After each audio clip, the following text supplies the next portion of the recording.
My boyfriend's family pretended to be poor to test me, so I pretended to be broke and watched them beg. I'd been dating Adrian for 8 months when he finally invited me to meet his family at their house for Sunday dinner.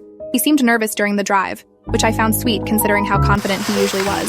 "Just so you know, my family is pretty low-key," he said, adjusting his grip on the steering wheel. "We don't have much, but what we have, we share." I squeezed his hand and told him I didn't care about any of that, which was true.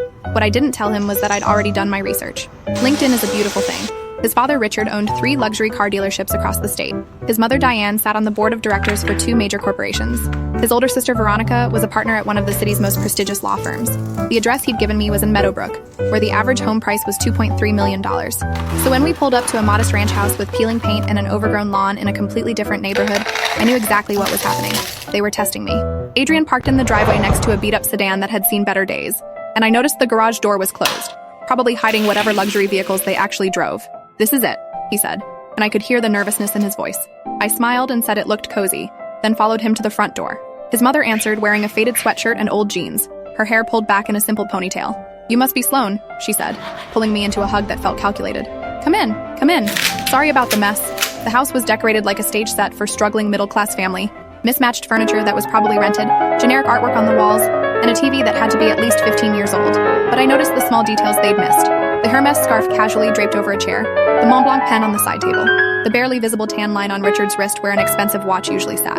I complimented the house and Diane smiled, saying they'd lived here for 20 years and it had good bones even if it needed work. Dinner was served on chipped plates with bent forks, and I watched Adrian's sister Veronica struggle not to grimace as she used the obviously cheap cutlery. His younger brother Mitchell kept glancing at me like he was waiting for me to bolt. Richard asked what I did for work, and I told him I was between jobs at the moment, which wasn't technically a lie since I'd recently sold my marketing firm for 8 figures and was taking time off. "Tough economy," Richard said sympathetically. "What field were you in?"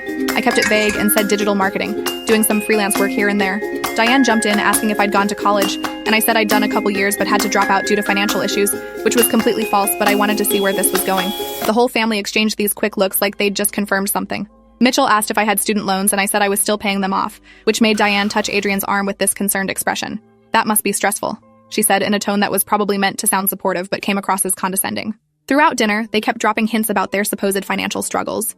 Richard mentioned how expensive car repairs were, even though I'd seen his LinkedIn post from last month about expanding his dealership empire.